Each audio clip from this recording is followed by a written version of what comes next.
Essa é a base teórica da aula de hoje. Eu acho que vocês que tiveram aula comigo no ano passado, acho que todo mundo aqui, né? Tem algum aluno novo? A senhorita... Bom, pouquíssimos. No caso dessa sala são poucos. O pessoal que chegou agora talvez não tenha tido essa aula, mas no ano passado essa foi a primeira aula que eu tive com vocês no nono ano. Eu considero fundamental começar o ano com essa aula, porque essa aula faz parte de uma coisa que nós chamamos de história, de teoria da história. Para que serve a teoria da história?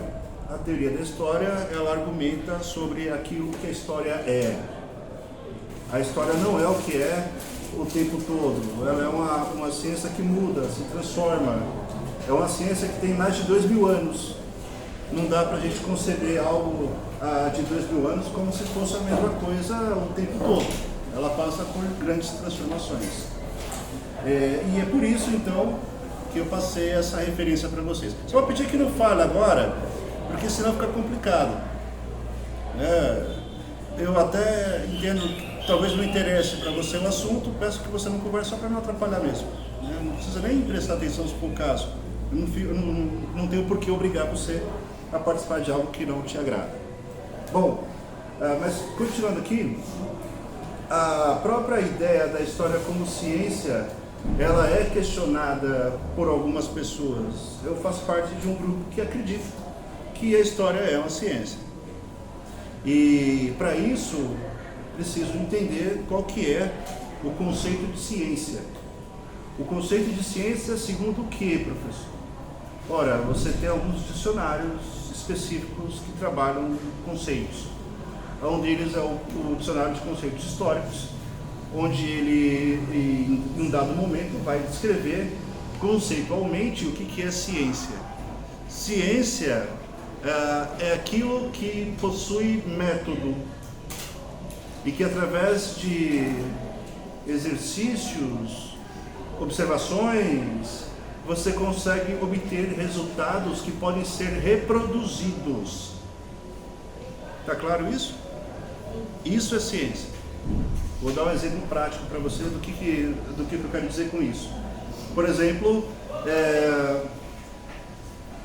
por que a farmacologia é uma ciência? Porque eu analiso, não sei se esse é o exemplo mais prático que eu posso dar, mas vamos tentar por aí. Eu analiso que num grupo de pessoas, 70% delas que tomam dipirona têm os efeitos da febre reduzidos. Ou seja, eu sei que o dipirona serve para febre porque eu testo nas pessoas. Isso aqui, lá do outro lado da cidade ou lá em outro país, uma pessoa usando a mesma técnica pode ter os mesmos resultados.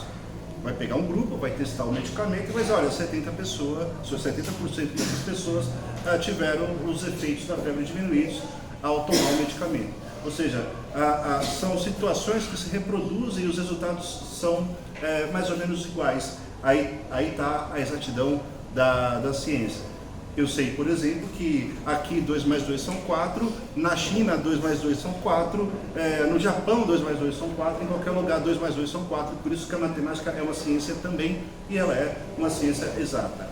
Professor, por que a história seria ciência, então? Porque a história ela tem métodos próprios e é através da análise de documentos que eu consigo levantar minhas hipóteses, confirmar ou não minhas hipóteses, desenvolver minhas teorias. Professor, observar os mesmos documentos fazem com que eu tenha a mesma visão sobre determinado período da história? Não necessariamente. Não necessariamente. Mas há algo de mais ou menos exato quando você observa um documento. Por exemplo, a carta de 1500 que fala sobre a chegada dos portugueses ao Brasil. Esse dado não pode ser modificado. Então, qualquer pessoa analisando o mesmo documento vai ter de frente de si ali os mesmos dados. Embora não chegue a concluir a mesma coisa, vai ter diante de si os mesmos dados.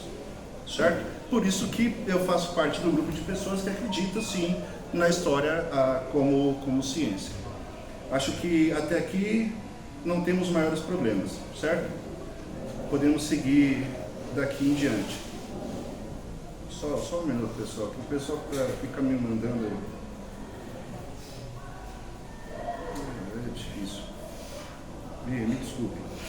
Bom, esse livro que eu passei para vocês, Apologia da História ou Ofício de Historiador, é um livro básico para começar essa nossa discussão sobre o que é história e para que ela serve.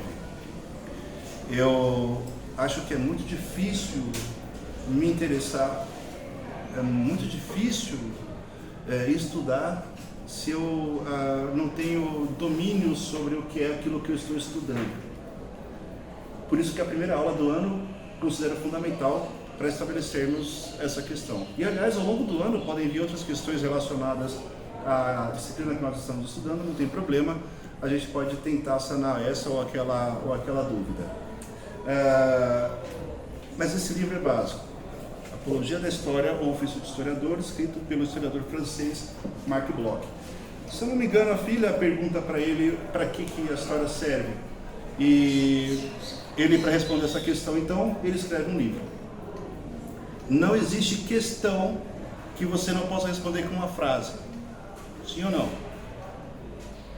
Ao mesmo tempo, não existe questão que você não possa responder com várias páginas. É o que o Marc Bloch vai fazer.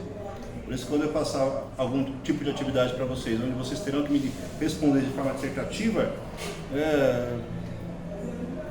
entendam que 5, 6 linhas é só o começo para a resposta.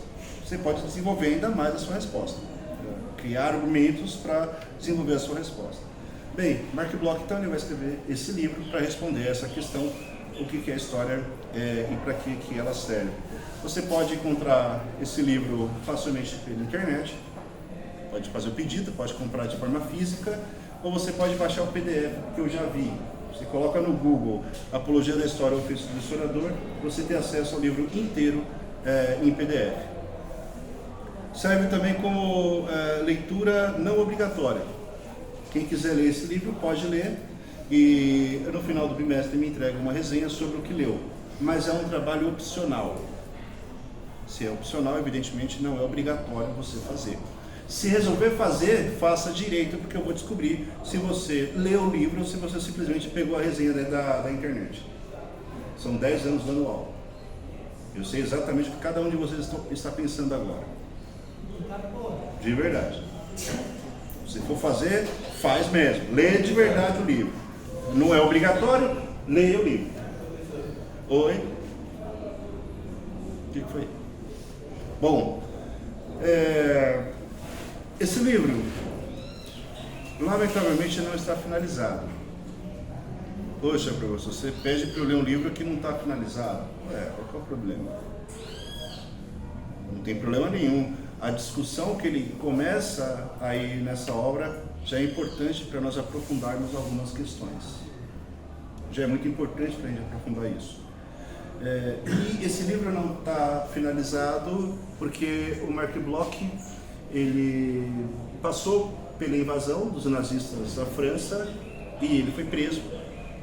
Escreveu esse livro enquanto estava preso e não finalizou porque ele foi fuzilado. Então, evidentemente, ele não teve tempo de terminar de escrever a obra. Só que num dado momento, o Marc Bloch vai colocar que a história, ela representa a ação dos homens do tempo. Então, observe que a frase dele é direta, é objetiva. O que é a história de acordo com Marc Bloch? A história representa a ação dos homens do tempo. Certo? Se eu passar, pedir lá uma questão para vocês perguntando o que é a história, você pode me responder que a história é a ação dos homens no tempo. Certo, Anderson? O que é a história de acordo com Marc Bloch? O que ela representa? Você está perguntando para mim? É isso. A ação do homem no seu tempo. Explica o tempo. Explica de novo porque eu vou anotar. É isso aí, a ação dos homens no tempo. Certo? Entendeu?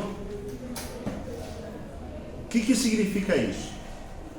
O que significa a ação dos homens no tempo? Aliás, Marc Bloch, evidentemente, era um homem do seu tempo, Eu hoje iria um pouco mais além. Colocaria que a história é a representação dos homens e das mulheres no tempo. O que efetivamente isso quer dizer? Primeiro, nós precisamos entender o que é o tempo. E o tempo é algo delicado, complicado, e eu diria até que relativo. Há algumas pessoas que afirmam categoricamente que o tempo sequer existe. Né, Giovana? O tempo faz parte de uma construção. Quando você está lá na quinta série, no quinto ano, perdão, o professor de história passa na lousa uma linha e coloca vários acontecimentos ali. Essa ideia de linha, ela é ilusória, porque passa a ideia de que existe um passado, um presente e um futuro. Teoricamente, o tempo começaria, sabe, em algum ponto, haveria um meio e haveria um fim. Essa ideia de linha é uma ideia que compromete a nossa visão e a nossa ideia sobre o tempo. Se eu perguntar a você o que é o passado, você pode me dizer que o passado são as coisas que passaram. O presente são as coisas que estão acontecendo e que o futuro é o que ainda vai acontecer. Essa visão de passado, presente e futuro, ela acaba não se comunicando com a realidade. Se eu perguntar qual que é o tempo da ação? É agora. Ou o que já passou, né? Eu não posso fazer nada com o que já aconteceu. E também, se eu cruzar os braços e esperar que amanhã venha, amanhã não vai chegar nunca. O único tempo que existe é o tempo do agora. O único tempo da ação, onde que você pode fazer alguma coisa? Você pode fazer alguma coisa agora. Só agora. Por isso que não faz sentido dizer, como eu ouvi no passado de alguns alunos, professor, história é a ciência que estuda o passado. Na verdade, a história ela é fundamental para que eu consiga ter uma visão objetiva, crítica do mundo que me rodeia agora. Não faz nenhum sentido estudar a chegada dos portugueses ao Brasil se aquele agora dos portugueses não se comunicar em nada com a minha realidade atual. Ou seja, eu estudo a história do Brasil para tentar entender o que é o Brasil hoje. As minhas preocupações, as minhas questões, elas se manifestam no presente. Estudo história porque quero entender o meu tempo atual, que é o único tempo, aliás, da minha ação. É o único momento que eu posso fazer alguma coisa. Não posso fazer nada com o que passou e nem com o que vai vir. Eu só posso agir agora. Observem vocês que todos nós aqui somos sujeitos históricos. Todos somos sujeitos históricos. Nossas ações. O Mark Bloch não está dizendo que a história é a ação do Dom Pedro. Ele não está dizendo que a história é a ação do Hitler ou que é a ação do Bolsonaro. Sabe? A história é isso, mas também são nossas ações. São as nossas ações que compõem o que nós chamamos de história. E claro, quanto mais consciente do processo que nos trouxe até aqui, mais significativa se torna a nossa ação no tempo presente. Tudo bem até aqui? Será que eu posso apontar um início para a história? Eu posso apontar um início para a história? Ninguém sabe onde que começou. Talvez. Eu peguei um material didático de uma escola que oferece supletivo e eu peguei a parte de história, estava lá o tempo histórico. E aí o cara vai lá do Paleolítico, vai lá atrás.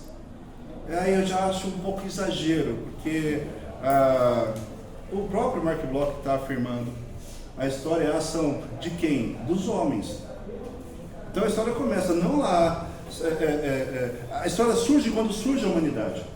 E aí nesse caso o Paleolítico entra porque é exatamente ali, a Idade da Pedra, onde o ser humano surge. A gente pode colocar aqui o Homo sapiens no planeta há aproximadamente 200 mil anos. De acordo com um autor, um cientista que estuda a evolução humana aqui em São Paulo, na Universidade de São Paulo, Walter Neves, ele fala que o Homo sapiens surge há 200 mil anos. E anatomicamente, nós surgimos nesse período. Observem vocês que se nós formos comparar o tempo da presença humana no planeta com o tempo geológico da Terra, nós estamos no planeta como se fosse alguns segundos apenas. É pouquíssimo tempo, 200 mil anos. Evidente, né? Comparando o tempo geológico da Terra, parece ser pouco tempo. E ele vai afirmar também que o ser humano moderno, com a sua capacidade imaginativa e de criação, ele é de aproximadamente 30 mil anos. O que é que nos torna diferentes dos outros seres? O que nos torna tão especiais em relação a outros seres? Nós somos a única espécie no planeta que tem certeza da sua finitude. Somos a única espécie. Nós temos certeza, e muitos falam que a única certeza que temos, nós temos certeza de que um dia vamos morrer.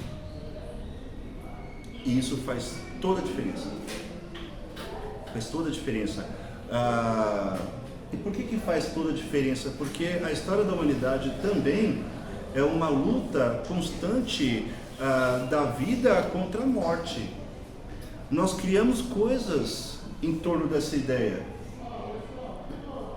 Nós mudamos o meio, por isso que nossas ações coincidem com o início da história, porque os seres humanos mudam o meio.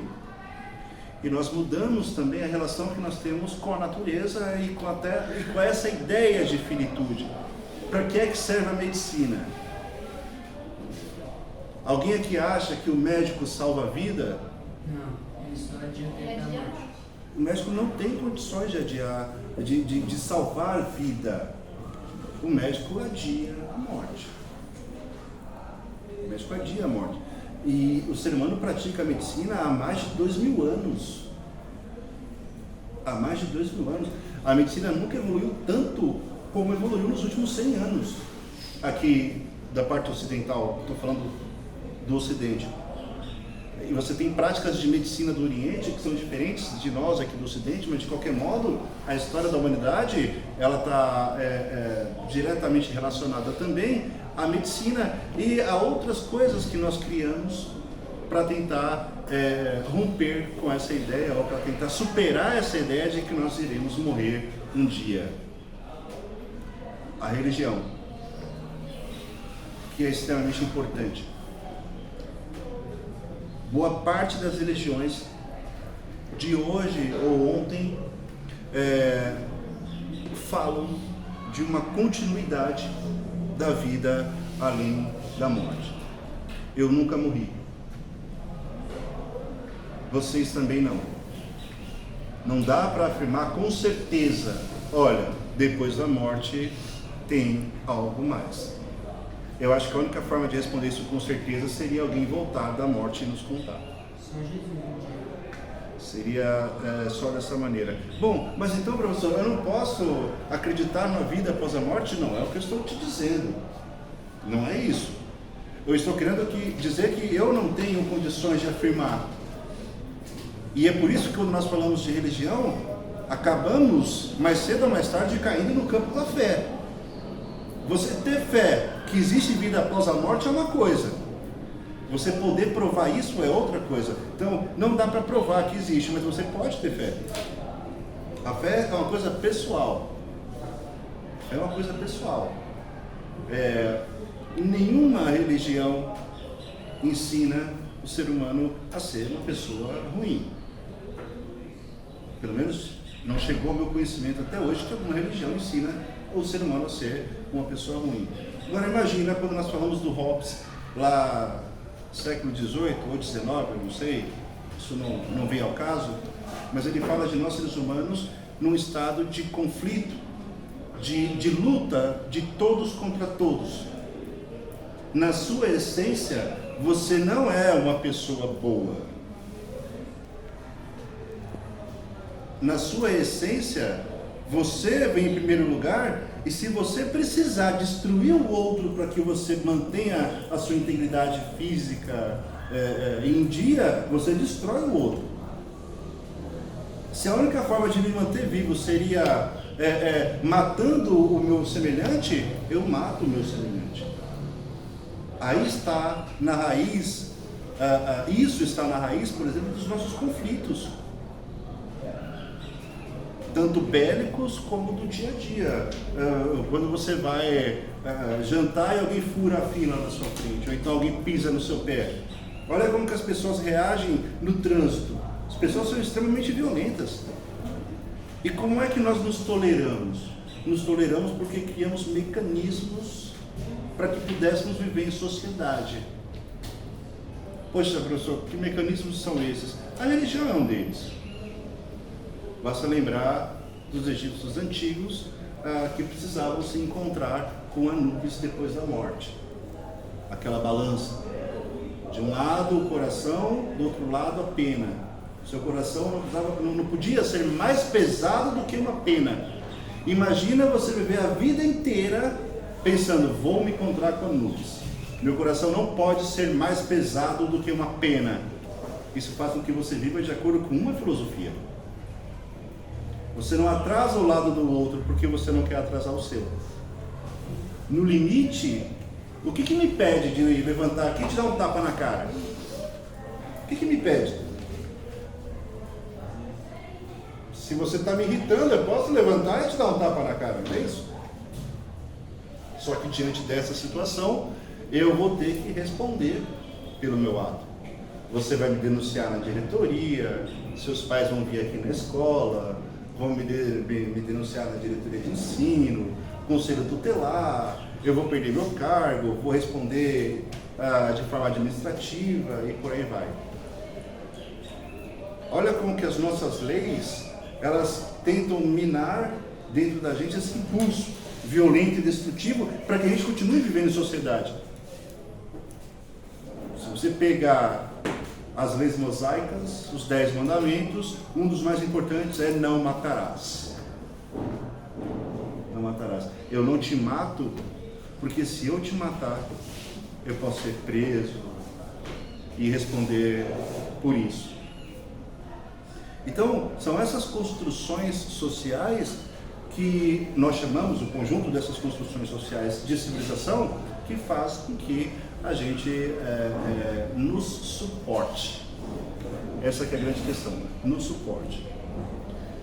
Bem, eu estou falando aqui sobre o início da história, e o início da história, ela condiz com o início da humanidade. Não existe história fora da humanidade, e eu posso dizer então que pode existir um fim para a história. Se a história surge com o ser humano, é óbvio que quando o ser humano deixar de existir no planeta, e eu espero que não demore muito, espero que seja o mais breve possível, não vamos aguentar, aquecimento global, né, expectativa aí de aumento de 1,5% na temperatura da Terra nos próximos 50 anos. Acredito que os próximos 50 anos no planeta serão muito diferentes do que nós temos aqui.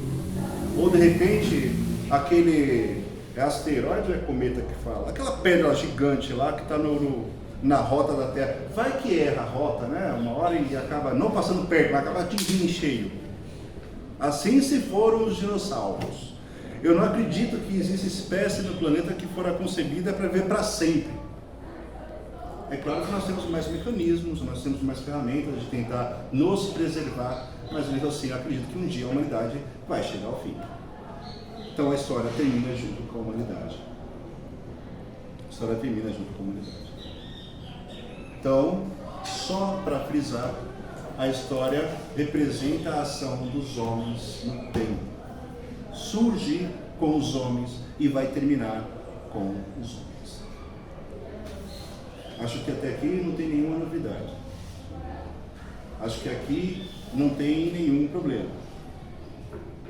Acho que você está conseguindo acompanhar o meu raciocínio, certo? E se não tiver, pode parar e fazer perguntas que eu estou pronto para responder. Bom, eu posso considerar também a história como memória. E aqui eu vou fazer uma divisão. Nós temos a história que é coletiva, que é a memória coletiva, que é a história da humanidade, e eu tenho a história que é individual, que é minha e que é sua. Como que seria viver sem a história? E acho que não tem como eu te explicar isso sem fazer uma comparação que eu acho muito pertinente. Sr. Anderson, o que torna o senhor o Anderson e não o Márcio? As atitudes, o jeito de viver, a criação, a própria história que constrói diferente, tudo isso. Antes de mais nada, eu quero dizer que eu me sinto muito bem de ser o Márcio e não o Anderson. Graças a Deus, né? Você deve dizer a mesma coisa. Mas vamos lá. Não nascemos no mesmo ano. Ninguém aqui. Vocês podem até ter nascido no mesmo ano, mas não nasceram na mesma época, na mesma hora, no mesmo hospital. Os pais não são os mesmos. As experiências são únicas. O que você viveu até aqui não tem nada a ver com o que eu vivi. Então, o que torna o Anderson é a história de vida dele. Você concorda comigo? O que torna o Anderson é a história de vida dele. O que torna o Márcio é a minha história de vida.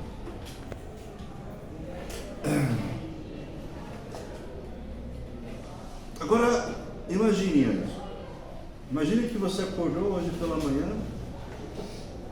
tomou café, tomou banho. Espero que você faça isso com... Eu só não tomo café, mas banho. É sempre bom cuidar da nossa higiene. E você se arrumou, passou um perfume, se olhou no espelho e falou: nossa, como eu tô gato hoje. Nossa, daí é rotina. E saiu saltitando para vir para a escola. Não, aí eu Desse jeito não, né?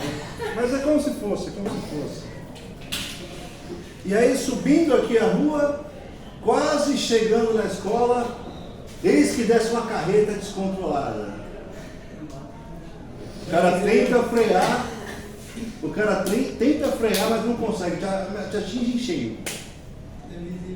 Você sai rolando, pro outro lado da rua vem um motoqueiro que também não consegue frear e passa por cima do seu pescoço.